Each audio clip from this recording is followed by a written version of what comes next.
first part, and this is the thing that actually, it seems like it's the simplest thing, but it really depends, and it affects everything else that you do with drawing the head. Okay. We start out, everybody does sort of this thing for the head. Okay. Yeah. Well, when you're doing that, you actually have to be a lot more careful when you're doing it. When you're doing it, you're establishing the whole attitude and how can I say, the attitude, the direction of the head. Okay. Now, we have to be very, very careful of taking and being, how we do this. Dan, you want to move the camera in closer? Okay.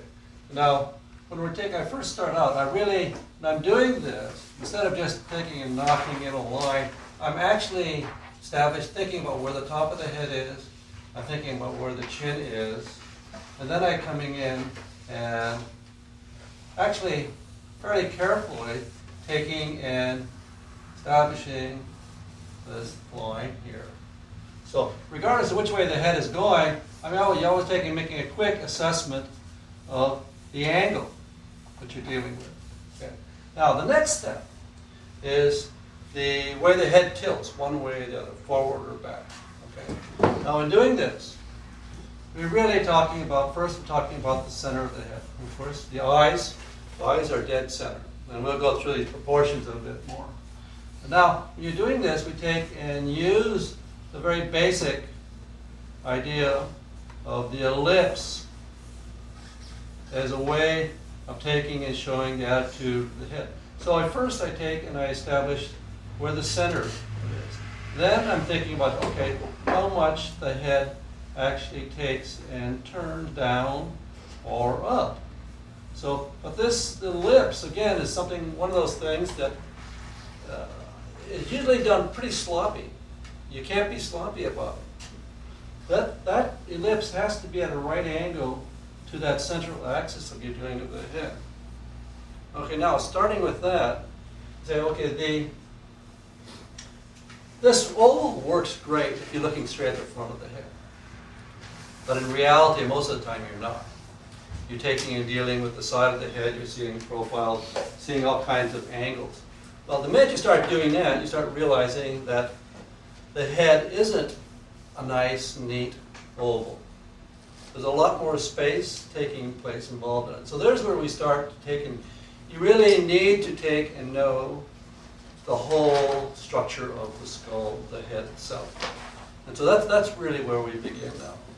So when you take and we start doing this, like we start to look at it and say, well, maybe the head is turned a little bit. If I start to take and thinking that axis is bent, you got this oval, we start to realize that there's a lot more to the back of the head. And actually, if you take the head in profile, it's pretty close to being a square. Okay. Now, let's take and go through some strategies for seeing, because you really need to become familiar with how the basic structure and have an approach for dealing with it. So now, when I'm dealing with this, I try to see, okay, let's take a look at this head. Now, if I'm taking my finger, and I'm wrapping my fingers around the eye, coming around the back, this whole section now, the whole upper part of the head, is really like an egg. It's this type of a shape that we're dealing with. In fact, as we come through, in other words, your fingers come right around and really work into the eye. So to begin with, we start to see that you've got this whole egg shape that's going on here. If you look at it from the top, you can see that the head is a lot wider in the back than it is in the front. So actually we have an egg shape going both ways. We start to see this sort of standing it on end here, slightly flattened out a little bit here. So we start to visualize this egg shape that's got going here. Now, if we take this shape that we're dealing with here, then we're just going to go through this slowly, step by step. We take a baby, for instance. We look at a child's skull. We find the child's skull comes down. The nose is barely sticking out. Practically no jaw here. I guess I should draw this a little bit so we're not confusing here. And we see the skull is the primary element that you're dealing with. Okay. So the lines take and come down.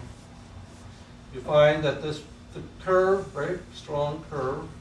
The eyes are pulling in here. Little nose coming out. You feel the jaw stepping down through. But the back, the main of the jaw here is very, very small. It's almost non-existent. Really, no teeth at this point. This is very, very small. So you look at the proportions, for instance. Find that the eyes are roughly 1/3 of the way compared to half when we start talking about an adult. And this really becomes, now when we start thinking of the child, this is really what we look at in animation, we think of as like cute proportions of a child. Okay. But what happens now if you start looking at this skull? Let's just take a piece of paper here and start going a little bit fine. A way of thinking about the skull that you can handle it easily. Okay. So now, if we start out, let's do a sort of a 3/4 view of the skull here now. Round. And we're progressively going to get a little more complicated as we go through. Thinking of the center coming down through here. Now, let's take this guy's jaw off here. If you look at this part of the muzzle, when you look at the mouth part here is really very small. It's really like a small cylinder that is taking and coming out of here. You notice that we really see the eye sockets and the cheekbones are really something that's sticking out from that. Okay. This is a very small section here. So we start out by taking and looking at this, visualizing that we have first, this is like a cylinder, like I said, that's coming out. In other words, you want to feel this is going down, and we feel this is coming out of here. We start to see this sort of a structure. Okay. Now, if we look at more at this, now you start to see that we've got this. And I'm saying you can really see that you've got this architecture sticking out here. The fruit. Guy just lost his head here. Okay. Flip his lid. Okay. Now, you look at this cross section here. You can see how flat this is across here. The cheekbone really sticks out. Okay. So this is where the next step, and we start to visualize that this is really an architecture. It's a apparatus. We come across, we start saying, well, we got the eyebrows, the eye socket. And these are elements now that are pulling out through here. So we're visualizing this as something that's pulling away from. It's like scaffolding. That's pulling away from, and we can see this is hollow back in here like this. This is pulling out. The eye socket's in here. I'm not dealing with the nose or anything now. I'm just talking about feeling this cheekbones taking and coming out. This comes out and goes over and attaches to this. So we have a definite corner here. This is coming over and fitting into this. So it's a real superstructure that's coming out. So we really see this front plane here, it's flat, got a definite corner here. And actually the corner of the eye socket at this point, this starts to take and come out. Now, this really comes down to the critical part. These points are the equivalent of taking, and for instance, if you're drawing a box, and for those of you who are in animation or any artists who are taking in drawing from imagination and trying to do three-dimensional drawing, has to know where the corners of form are. In other words, you can't draw a box if you can't establish where the corners of the box are. Yeah. That's what we're starting to do now. We're taking and establishing where are the corners, where are the changes in the direction of the surface that you're drawing. Now that's the critical part, because drawing really is taking and showing the change in the direction of the surface. That's the main critical part that you're dealing with. So this structure now, these points become very, very, very critical points that you're dealing with. Okay, now, as we keep going through this now, we're talking about essentially this box type form here. And in fact, here, this this plaster that I made a few years ago. You can see we're taking and emphasizing the planal aspect of the thing, because you have to be continually concerned with where the corners are. So this, but you can't, just drawing boxes doesn't make it. You really need to know what creates the box. And the box, the idea, is really just a way of helping you to understand and to see what you're looking at. What you're looking for. Now, let's take and step back a bit. We'll go back to our ellipse bit now. So now when we're taking and we're seeing, starting out, we're saying, okay, we've got this round egg, we're feeling the head coming down, and starting to pull these forms up. You're thinking of the center, the eyes, dead center, coming through. Visualizing this form coming through in here. Now, the eyebrow, this brown line. There. Now, this is something that you really have to just learn to take and be able to see. Okay? It's not, we're not going to say it's 1/6 or 1/5 or whatever. The eyes are in the center and the eyebrows are above it. And that's going to vary a little bit, okay? With actually any proportions you're talking about are they're general averages. What you have to learn to do is to take and develop a standard for seeing things. Okay, so we start out looking for this line here. The bottom of the nose now, for instance, is halfway between the eyebrow and the bottom of the chin. Okay. The bottom of the lower lip is half, not the line of the mouth now, but the bottom of the lower lip is halfway between the nose and the chin. So this is a half, this is a half, and this is a half. So all I'm doing is breaking things in half. It's an easy way of taking and dealing with it. Simplifies the process, okay? Now, when we start talking about these large planes, we've got our proportions here now. We take and start to see, like say we start off with that oval. If I'm drawing a 3/4 view, I know that I have to add to the back of the skull. I need to add through here. Start thinking of the center. So I'm taking and looking for those corners.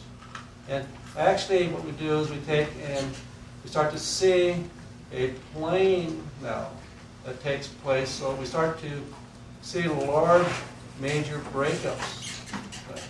See the eye socket, for instance, is stepping back, cheekbone coming through, and we start to see the chin coming down through to here. Okay. Center, the head, this is stepping down. Okay. Now, corners, we're talking about, let me get my lid here. Okay. The corners we're talking about this point here. Okay. Talking about the corners of the eye socket. Okay. Now we're talking about the cheek here. Let me take and do this now in profile. We're seeing through, down, except the head in profile is practically a square. And so that's actually a good place to start. Eyes are in the center. Your brow line, bottom of the nose, chin halfway here. Okay, bottom lip. Eye socket goes back and here. Now, when you're doing this, now this is where it comes back to understanding the basic structure of the head. That as I was drawing that first starting out now, we were drawing that, thinking of the skull itself. You can see how the line of the eye socket really goes in. And this is a major problem that students often have, getting the eye socket going back in far enough. Now, it's also important to know now, notice, and this plaster shows it probably more clearly. If you look, that the forehead is not a straight line. This is a curved surface that you're dealing with. So that when we look at it in profile, you see that the corner here is not out here on this edge here. It's back here, down around the side. Okay? So we have to look then, as we're doing this now, so that the corner of the eye socket is over here, not out on the end.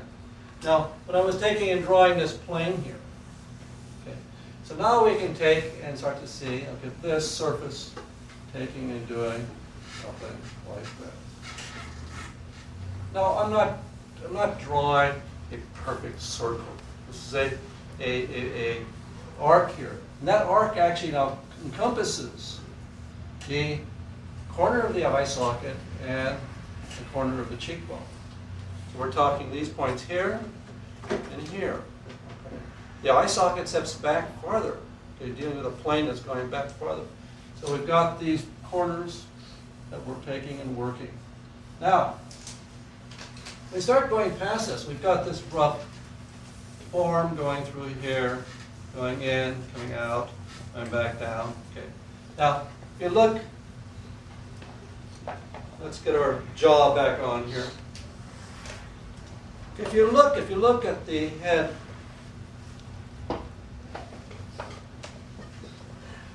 let's work with my plaster a little easier. Okay. If you look at the head here, this really, the mouth area is like a round, to use the analogy of like an orange, half an orange stuck on the face. It's a round curved surface. So when you look, you can see that this part is coming out. You can see, we'll have to leave him skull-less or brainless. Okay. You can see that this is a curved surface here. It's round. It's not a straight line. Okay. And that's really very, very important. So that when we look, we see that this surface here is really a round surface that's fitting on that plane. So when we're drawing and looking at it in profile here, then you're thinking where the chin comes down. That this plane, this front flat plane here that I'm drawing, that we see that this part is really going out like this, coming down. The nose then is taking and coming out from here. The base of the nose is here. Then we start to pull out to here. Okay. So we've got this rounded surface here. So let's going back to our basic structure here then. What we see then is this is not just this, it's really something now that's coming out like all of these points become important, and you have to start to be able to see these relationships now. So as we start out now, say, okay, let's take. Okay, first, let's take and clarify this thing of the ear a little bit.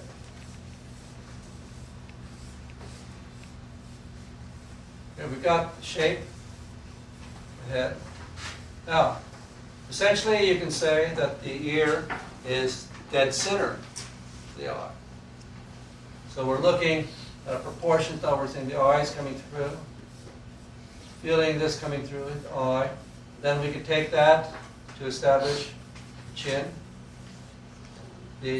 This line here will take and give us the eye, or the ear.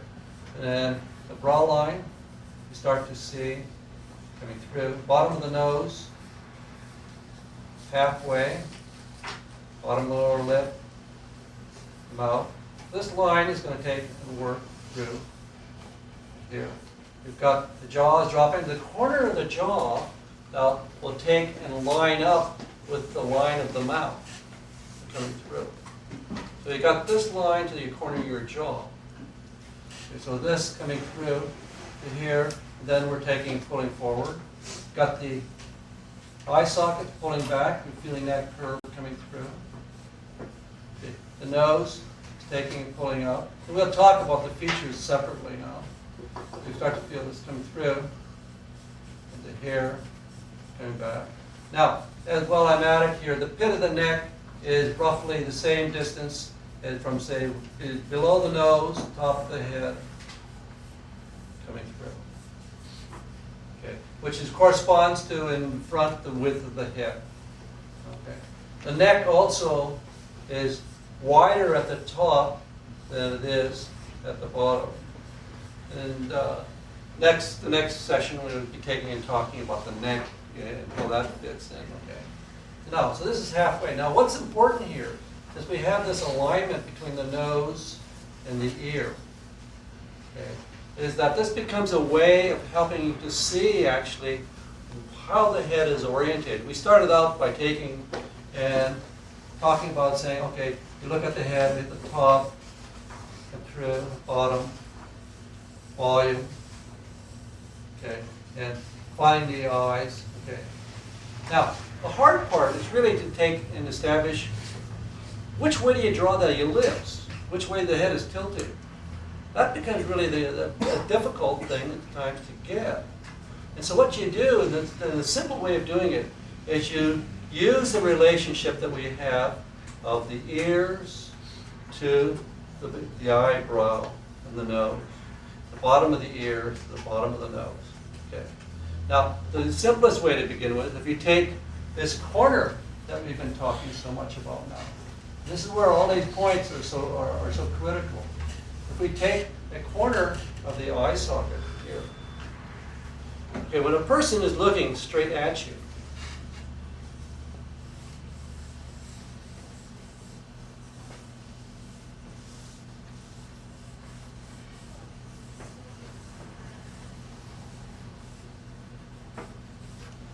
that line will line up with the ear.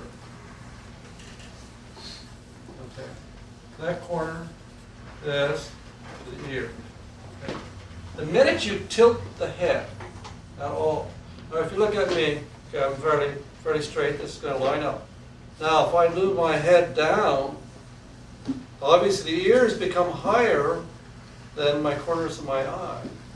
Okay, a simple way of doing this when you start getting a tilt and start dealing with this is you just hold your pencil up. Just hold your pencil up and you check to see, okay, what's the angle of this from here to here? And then you hold your pencil up and say, okay, what's the angle for the ears? If you're doing this, you say, oh, you got this, this. Right away you start to see, now for instance, let's take and do, the figure is here, but it's tilted. So if I hold my thumb, look, I find that corner, I look for that corner, and I just hold my pencil up and say, oh, that's going this way. And then I hold from that corner there, I look to the ear, and I say, oh, how is it going this way? And the minute I do that, I know that what I'm doing is I'm looking up at this. This is like looking at a box. Now, that is taking and going this way. So that really establishes now the whole direction of the whole thing. That immediately then tells me which way to take and deal with the ellipse of the eyes that's going through in there. Thank you, Sean. So we've got this surface taking and coming through and here. Okay. So that's a critical. These points are really important to take and establish because they take and tell us which way something is going. Okay. So this proportion. Now you can also look at it another way. We can just take the line of the ear itself. Now if I got this head here, and if I take the line, I say, oh, the ear is here. If I just take a line either through the center of the ear, it's like taking and shoving a pencil through somebody's ear here. Okay, not recommended. Okay, so we can take and you immediately see if you take and how does the eyebrow? The eyebrow down here, is it up here? And you can just look at the ears to where this thing is, and it immediately tells you the elevation of that head, which way it's tilted. So these points, these proportional points, then become very, very, very important in just in establishing this thing. And in fact, the ear, as we take in dealing with the head, if we're looking at the head from the back, we look at the back of the head as we're coming through. What we work with there is this curved surface here coming around from your mastoid process all the way around to here. This is where your muscles take and attach for the neck. So that curved surface then becomes, that curved surface becomes a point that we look for. But again, as we're doing that, that's the back of the cylinder for the head. At the same time, you use the ears as a way of helping to show where something is at. And again, the brow, I look at the corner of the eye socket. Now the minute I do this and that, you know the head is tilted. The head is going down, and we start to realize right away, very, very quickly. And these are things that your viewer immediately reads, because we're used to looking at this stuff. Okay? So now, when we start to go into the, let's start going. Now, Thanks, Cal. the head probably more than any other part of the body. We really have to have a good handle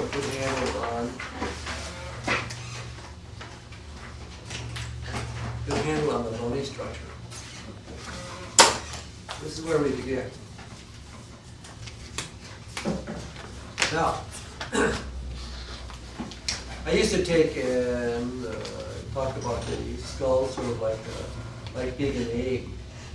It really is sort of more like an eggplant that maybe been sitting on the shelf a little too long. The idea is you gotta visualize. You have to visualize really the shape. So if you look at it in profile here, it really is sort of an egg shape.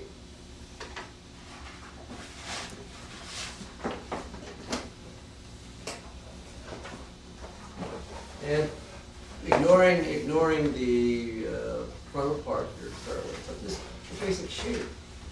And if you look at it from the top, even that gives us a bit of an egg shape. Of course, standing on the point. But it's important to notice that it's also wider at the back. When we talked about this last week when we were dealing with proportion. The front is narrower, the back is wider. And that comes through pretty clear. Now, the part that seems to be difficult is, and this is really a lot of times confused because the appearances are different. Now, when we look at somebody's forehead, we have a tendency to think, well, it's flat across here. It's not flat. It's not even close to being flat. And if you look at this, you can see how the pencil really, the space between where the corners of the eye socket are and to where the center is. So there's a big change in here. Right? This is really a curved surface. So now, we start talking about that curved surface, and we're going to build this thing up in a series of steps. But we start out with visualizing, drawing this sort of a three-quarter view. So we're thinking the profile halfway this way, coming around. And as we pull underneath, in other words, you come through here, the hand just curves right into the eye socket. And then the whole muzzle area is really very small. We take off the jaw here. It's really very tiny. This is really like a cylinder that takes and fits up into the skull. And so just defining a few steps that we can visualize so we can see that this part, now that the muzzle part is actually a curved surface. It's a cylinder, but it's a curved cylinder. And this is going underneath here. Now I'm going to come back and draw into this a bit more. Now, the part that has and it's actually quite often difficult to see. You have to really concentrate on the corners of the eye socket, how they really pull up. Because these become the point that really we take and define the front from the side.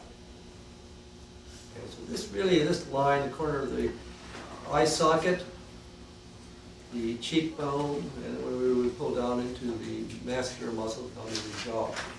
This is really the side to front.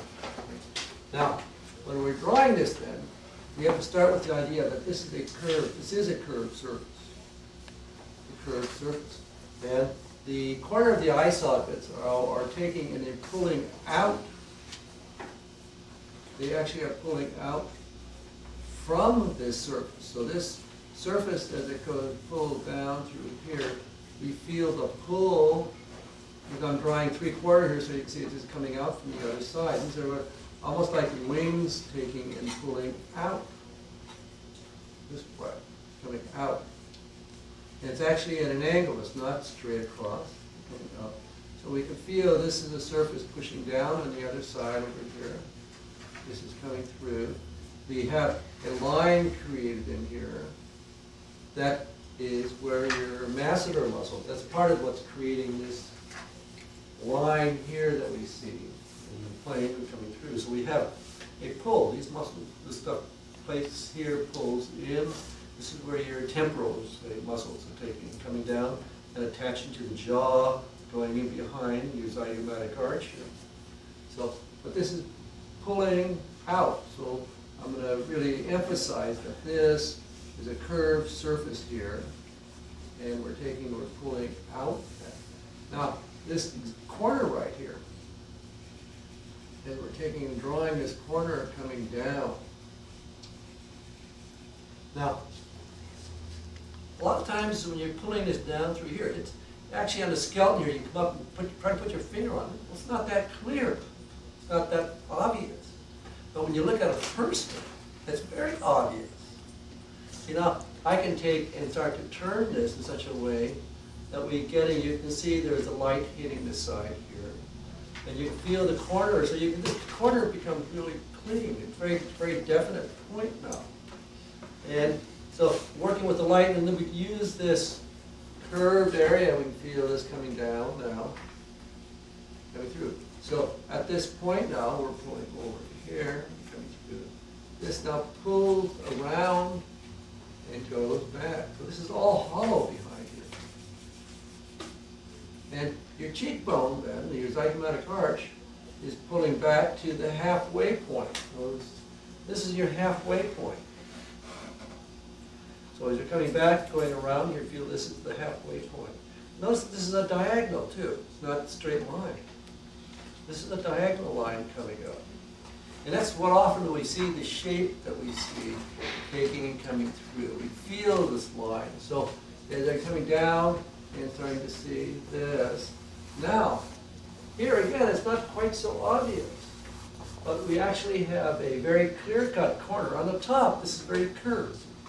You see, this is a curve going through here. But when we take and look at the line of the cheekbone here, across the front, it's really quite straight. And you can see by just the way I'm drawing, I have the line here, the pencil, you can see how the mouth really sticks out. So now we feel this is pulling out through here. We're coming across. The eye socket now is coming over to this point here. This is a plane that's going down. Corner coming through. You have a definite corner coming through. And this is coming over and fitting into this whole muzzle area. You can see where it blends in and pulls through into this whole section here. So now, as this comes across into this, now, the space in between here, this is where a tremendous amount of difficulty is, because again, it'll vary from individual to individual how extreme this superciliary bone or globule it comes through here. This is a structure that you can, if you can visualize it, almost like a piece of corner molding. But it's important because this helps to define where we have a frontal plane across here, and it also is what the eye socket here is fitting into. So as we're taking and drawing this now, you can see pulling this form in, and it cuts across this way. Now, like I say, this will vary from individual to individual. But this surface here, now we take and it comes down, and the amount of set down here will vary, but this is, like I say, like a corner molding in here, coming down this way. I'm going to take and emphasize this fact that this shape here fits into this shape. So this is cutting across this way. So you're really seeing that this is a part that if you run your finger on your own eye, you feel that that's a bump that you're running into there. Okay. So we've got this corner getting in, we've got this point through in here. Now, notice that on this side over here, this is sticking out now. This is overlapping. This is an overlapping point through here to here. Now, when we start coming down into the nose, it fits into the nose. Or the nose fits into it, I should say.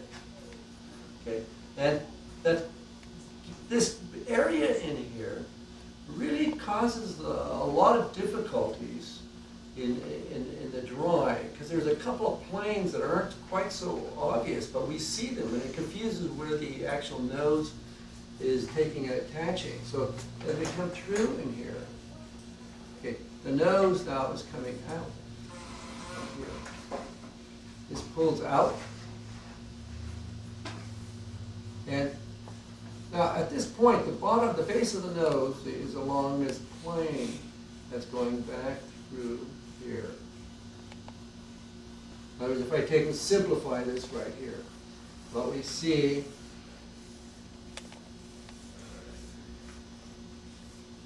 the eye socket are in the center.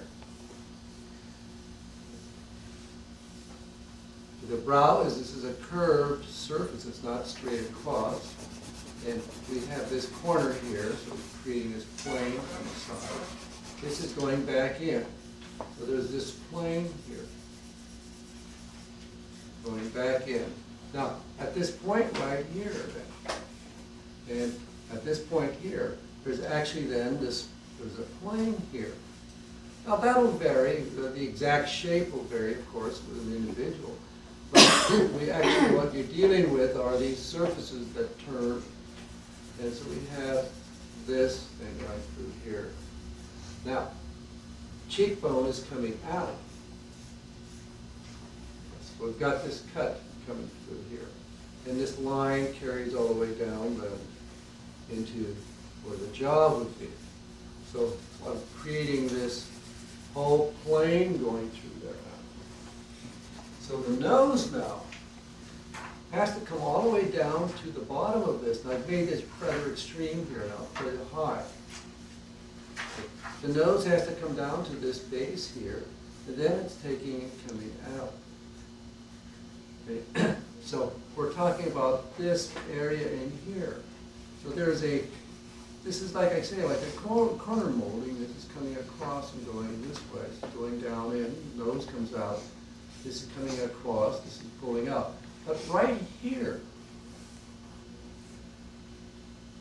there's actually a plane. Now, this really becomes difficult a lot of times because it's a tone that you see a lot of times looking at the model. But often we look at the model, what we see is the nose coming down, and a line coming through here. And you see a tone coming up like this.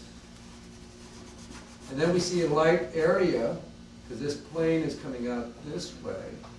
And so the eye is really attaching down here, but we tend to think that this is the base of the nose up here, because that's where the tone is going. And so we tend to draw the eye sticking in the side of the nose. That doesn't work that way. You have to see that there's right here, there's another plane at this point, right from here to here. So you've got this to this to this. It's a breaking intake point here.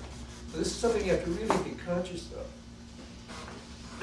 So as we come through this, so the nose is then pulling out, the widest part of the nose, then this plane continues out this way. The base is still here, pulling out, cheekbone out over here. now we're pulling into this, the mouth, muzzle. When you get through, you start to feel this when the chin would be pulling out. I'll take and push this a little bit more in here. So I want to emphasize, a lot of times what you see, we actually see the way that shadows are cast, we actually see this type of a line going from here to here. And you got the corner, you got a line coming down the middle, and from here to here. Now, the eye actually attaches at this point here and over here. You have muscles that go all the way around the eye. The eyeball is fitting inside here. And the eyelid then takes and attaches to this point, but there's a gap. You have to have room for the attachment. You have to have room for the tear duct. So you need to give space in here. So then the eyelid pulls over that ball. And it pulls around through that thing. So you're going over that surface. But there's this gap here. Now, you really treat the eye as a ball.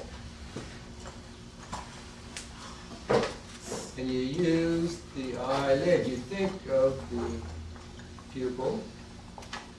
You take and feel it like just like a rod, like a doll's eye. And we pull the lid over this spherical form, but it has to have thickness. And we take and we pull over. Now, when you have multiple lids, we then have to look at where they attach and where they attach on both ends. And they go high, they go low. They'll vary from one person to another. They're almost different. Now, as we keep working down, through here now, the jaw is coming down, fitting in underneath, becoming a claw. Notice that this muzzle is pulling down through here. Now, what we actually have is our round mouth muscles going through here. And what we get then is they're from the side of your zygomatic arch, you have those two sets of muscles that take and pull down to the corner of your mouth. The corner of the mouth, you can feel your own mouth now. So you've got this thick sort of nodule inside here. Okay. But this is a curved, remember this is a curved surface. So we have this nodule right here. So if we were looking down at the top of this, we can see the mouth is curved, it comes out. It's like this. See, we take and visualize this front as having a plane in here. His mouth is like a half an orange sitting on this surface. So we've got this round, spherical half of a sphere.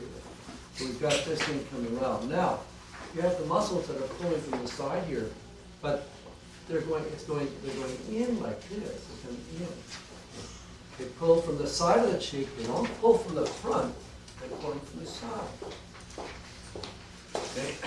Now, as these pull down from here, we're coming in through like this. Now, this is your zygomatic major. You have zygomatic minor that actually comes from underneath there. And this pulls over to here. Now, this is like what is like an involuntary muscle. This has to do with when you take into people snarl, you know, argh. That's this muscle pulling across into here. One of the things about the head that's different than the muscles anywhere else is that generally, everywhere else in the body you find muscles tend to be attached to bone in two places. In the face, it's not that way at all. They will, most of the time, it's only one, or maybe not attached to bone at all. So, but what we get is we feel a pull through here. So, the pull of a muscle, the shape of the fold that's created by the pull of the muscle, is at right angles to the pull of that muscle. So when the muscle pulls this way, that the folds go through and here, so that when you wrinkle your forehead, the muscles that we have in our forehead, we have two sets of muscles in the forehead. We have, they're taking in the one set that's coming through on here. You have another set that's in here. So we actually have, and these are all independent now. So that means you can raise your eyebrow, one eyebrow. Or you can raise the center up. Or you can raise all of them. So these muscles, the way they take and work. You also have muscles that take and pull across from one side to the other like this, through here. So that you can pull your eyebrows together. Okay. Now, you have levators, depressors, you have muscles that pull down. So we have a whole, this comes sort of we have, like I said, we have these round muscles going around the mouth. Well, you have muscles that pull across this way. You have muscles underneath here that take and come through and pull the lip down. You get this stuff going on. Now, but you also have muscles that go across back this way. So you have all this stuff. Now, it's easy to think of these as all being outside on the surface of them. Okay? But they're going in. We have all this stuff up here. So first of all, what happens here then is underneath the cheekbone, you have these large masseter muscles. In other words, the muscles that you use for chewing and all this stuff. Which create, like somebody who's rather thin or very strong, muscular developed here, you'll find it just creates a line coming down through here. Okay? So we have a very clear edge that'll be coming down through here. You get this plane. In other words, this line, this plane I'm talking about then is this arc. Now that's taking and coming around through this way. We're taking and pulling around through here. Now, the cheekbones, they're not in perfect alignment. These are just steps in the process of taking and turning them. You can take and see that some people's cheekbones are farther out, some are narrower. You find next week, or actually when I get back from the East Coast, that the model we have, his cheekbones are really in. So he looks a lot taller. He is tall, but he looks a lot taller than he actually is. It makes his head look. So you'll find the difference between ethnic groups. You'll find maybe just subtle shifts in where the cheekbone is, or maybe a little bit how lower it is. But there's actually a plane here now that we can take and we visualize this plane through the corner of the cheeks here now. He's coming through. Now, at this point, then we have these large. See, there are no muscles that take and go like this. There's no muscles for all of this. Everything goes the opposite. This is caused by the smile, the smiling muscle. Okay, so we have this padding in here, this cheeky stuff, the fat. So this takes and pulls. This is coming out. Right here, it pulls and comes over this surface. Comes through. So it pulls through here. So we're building on all of these points now. So we've got the mass that's going through. So these muscles building on top of these surfaces. And of course, there's all kinds of glands in here. There's all kinds of veins and arteries, etc. But the important part is this basic bony structure that you're dealing with. That's the part that you really take and focus on. So now, if we take and carry, let's carry this back now into the nose and the mouth a little bit. Now, if we take and you look, let's go back now a step. I'm going to draw the brow line here a little bit more, a little larger. Let's see. I'm dealing with the arc. This is the arc. It's not a straight line. Now the problem with this is that as I'm drawing here, I'm drawing a 3/4 view. the more three-quarter view we go, or we start vanishing profile, we start going like this. Instead of seeing the corners of the eye socket, comparing them, we end up getting confused because what we see is this, and we see the corner here, which creates a different line, creates a different angle.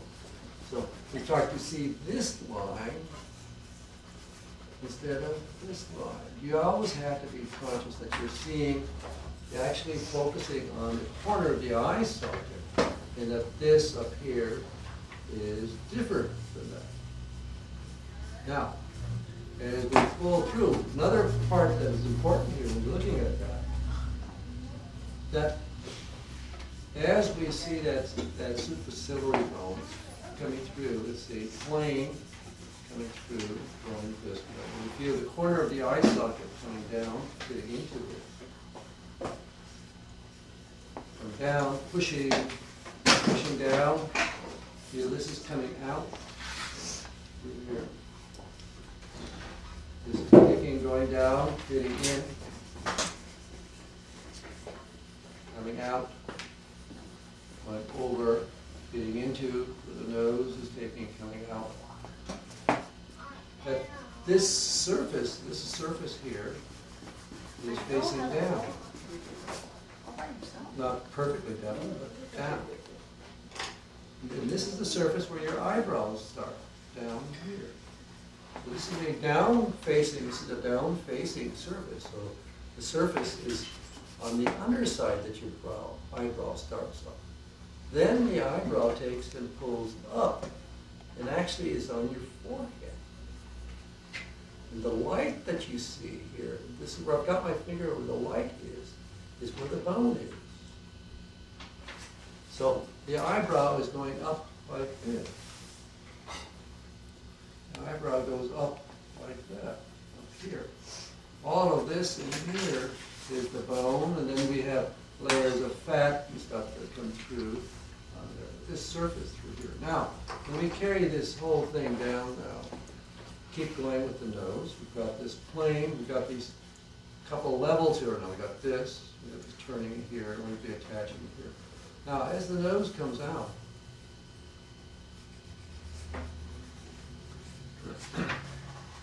it becomes broader as it comes forward and is attaching where the cheekbone is coming out. This is the widest part right here. Now, another point I which I didn't mention here, if you look at this in profile, you would see, well, let's just draw it here, forehead coming down, get the eye socket sitting back. But again, remember this is a curved surface, so it's not on a flat plane out, it's not on the contour out here, it's sitting back here. But if I hold this pencil here, you can see how far in from the outside contour that the actual corner of the eye socket is. So it's a real curve. So the corner then is actually over here. And since this is a curved surface, it's going up. So this is the actual corner here. Now, this plane is going in. The cheekbone is coming out. But the front plane here, this surface here, is going back down again, this way. Now as you pull, as the nose pulls out, as we pull out in here, the actual end of the bone now is again at a diagonal, and it corresponds roughly to the diagonal of the cheekbone, going this way and this way. So we have the bone coming down and going down this way. There. So we've got this coming down, then we're coming into the area of the septum. Okay.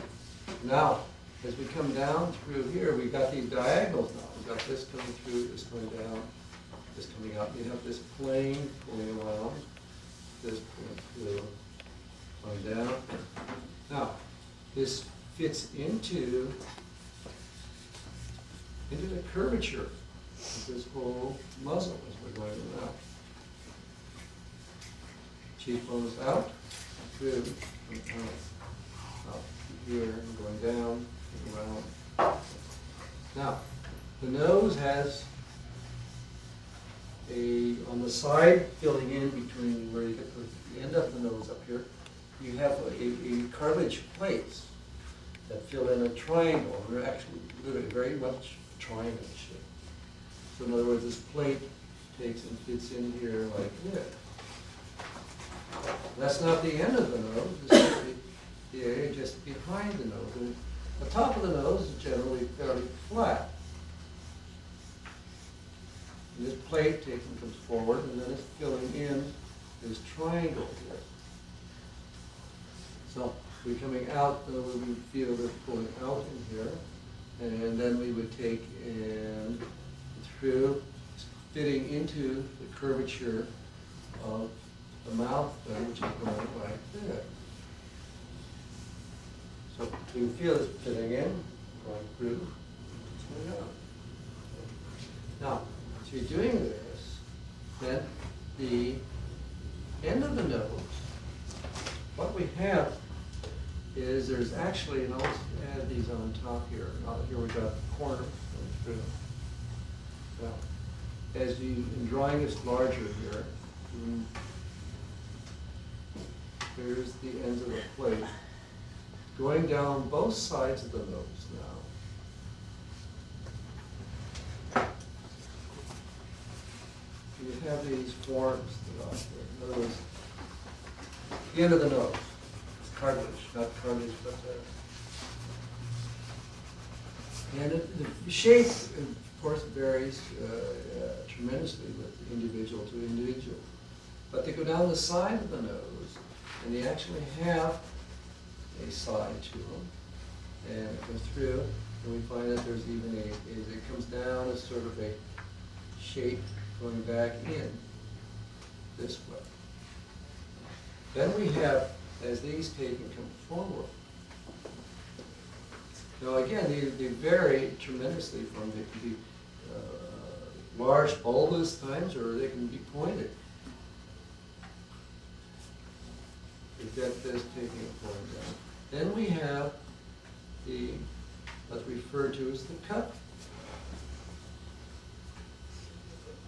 of the nostrils. In other words, the nostrils pop. And if you can think of it as like a cup, so it's actually coming down and fitting in. It's got thickness, and it goes back, fits into here. Now, there's again an incredible amount of variety. The nostrils can be going up. The shapes can be everything from going like this to it's the opposite, to square, to half round, to going up this way. It's endless. The variety and the kind of shape that you get on the nostrils themselves as to the end of the nose. So there's no, when people say, well, the standard nose. Yeah, according to who? Where? No. It's a tremendous amount of variety within that. So you have to learn to look specifically at each individual's nose beard. So the main things, though, is that you look for very clear-cut points. In other words, each one of these points can be looked at, and let's take a clean piece of paper.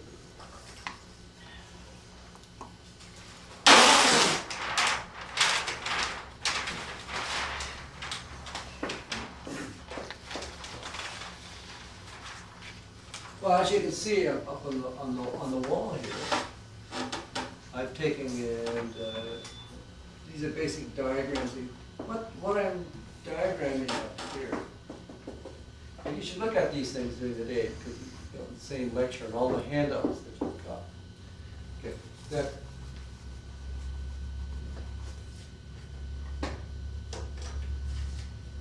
The points, if we take the corner starting here at the top,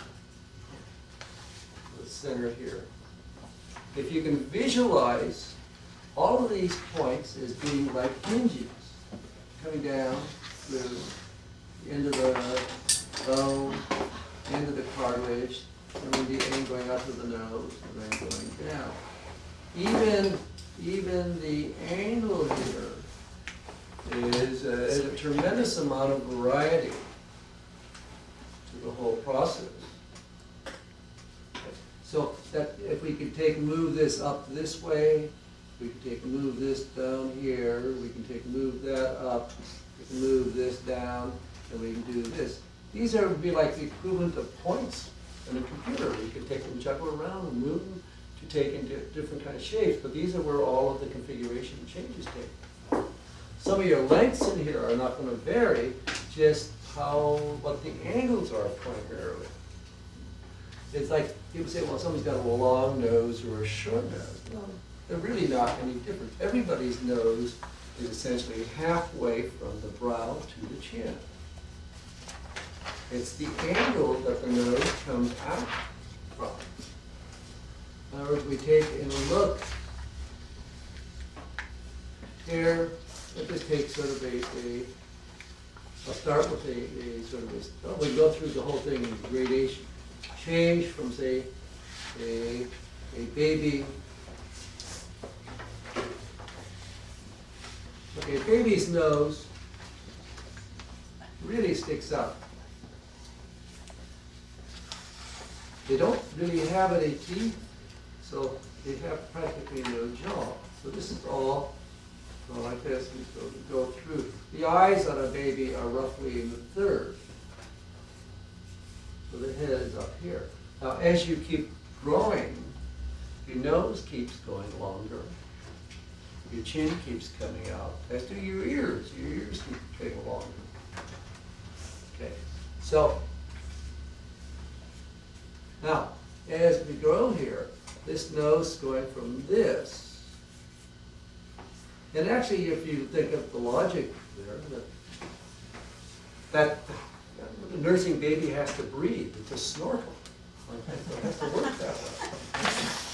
Now, as you keep getting older, this angle changes now. And the chin will slowly, progressively start to move out. And we dropping a bit. Coming through. So already at this point here, you can see this is a much older child or a person just by changing this angle and dropping the chin a little bit. Now, this progression continues. This I've already got that halfway. But if we take and start to play with this now, we can take and start to see. You notice I'm keeping this point the same. And we can take and make this stuff. I'm taking it pretty fast here now. So now I pull this out. Well, we can carry this to any extreme we want. We start to also to shape the angles of the forehead. Well, it doesn't have to slant back; it can slant forward. And we see a lot of people where the whole shape of the head actually takes and goes this way, and then it starts to pull out like that.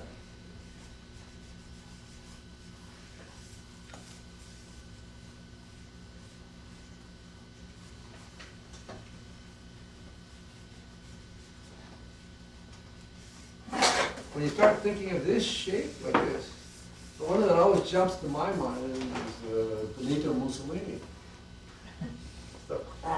Big. But here we also think that generally we tend to think that the lower lip has to be back. Well, I imagine we could go through the room here, and you'd find that a lot of us take in the lip is not necessarily back. It's the point going through here, which brings up the next point now.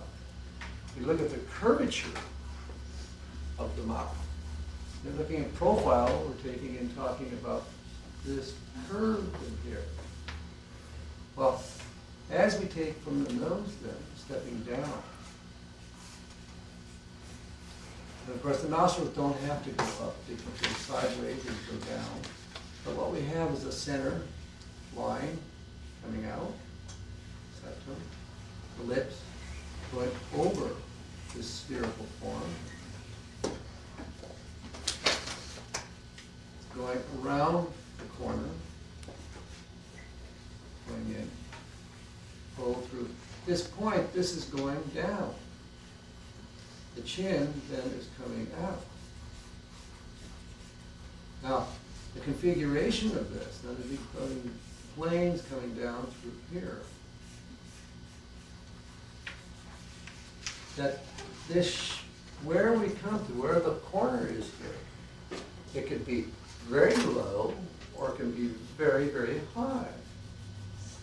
If you look at our model today, you'll see that hers is very high. It comes right up underneath the lip.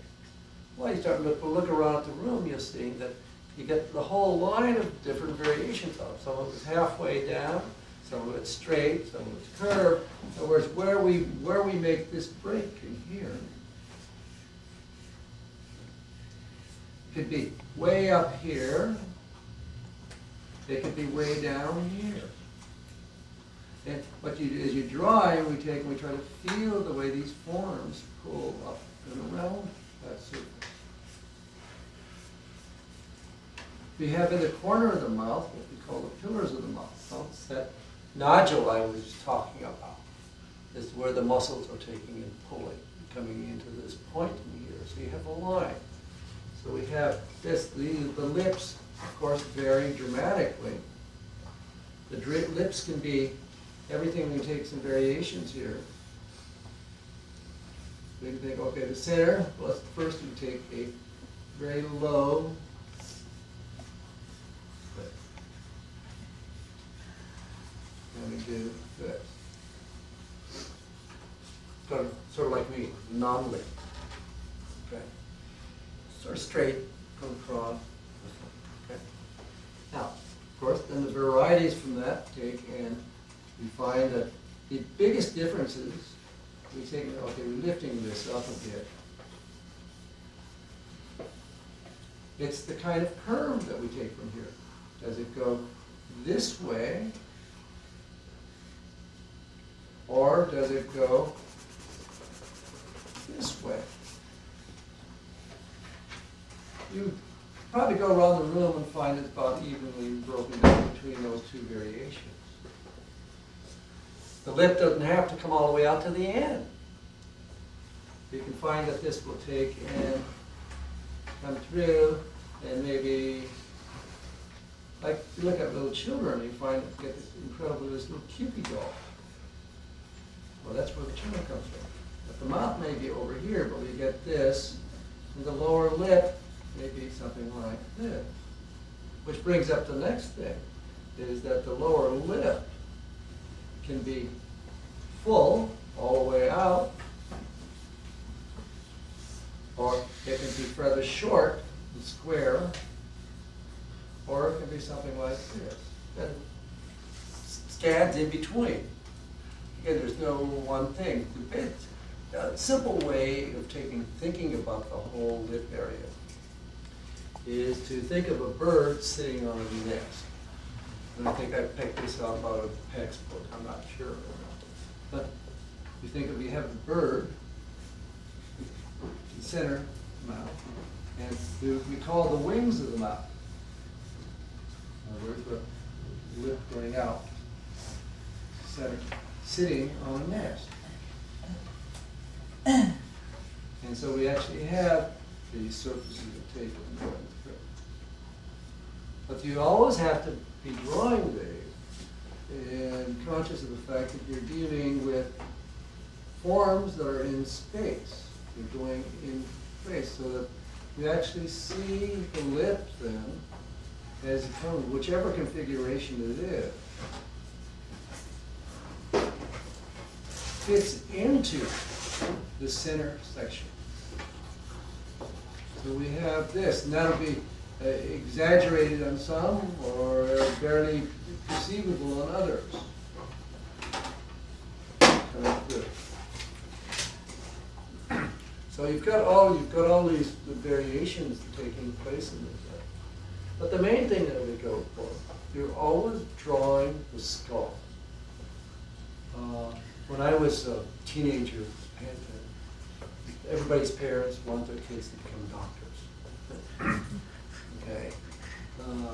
My folks said, well, be a doctor. I'm like, well, okay. I never argued, I just didn't. Okay. And so they realized once I didn't get straight A's in school, I wasn't going to be a doctor. Okay. Well, then when I went down, well, maybe a dentist. That wouldn't work out either. And so a medical illustrator, that's possible. Okay. So I used to draw a lot of skulls and stuff, and I was, so maybe I'm not getting that far off from track, okay.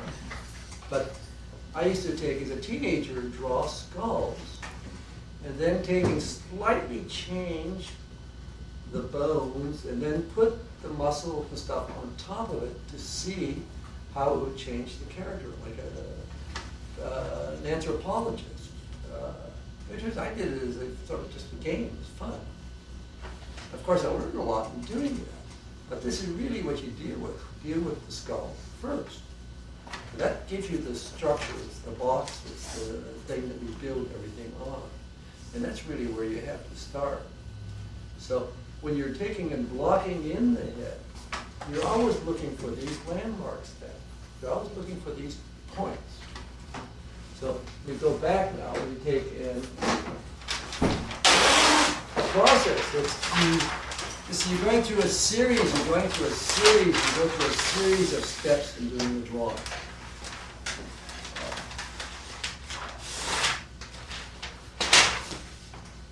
No matter what angle you're at, see, the head is tilted back. Well, you're always looking for the center. You're looking for the axis to the center of the head. You have to take and think that if you can see the line, in other words, we talked about this last week, if you look at the line, because the nose lines up with the ears.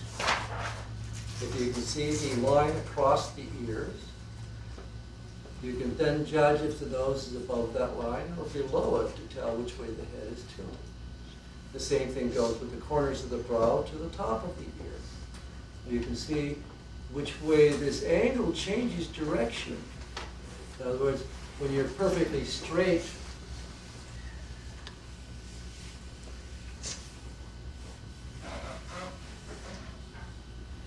here's the eye, you get a perfect straight line. Notice that these landmarks, these are the landmarks that we talk about now, corners. No, the ear lines up with that. Bottom of the nose, these are proportional points through now. Bottom of the ear, through here, here. The minute you tilt your head,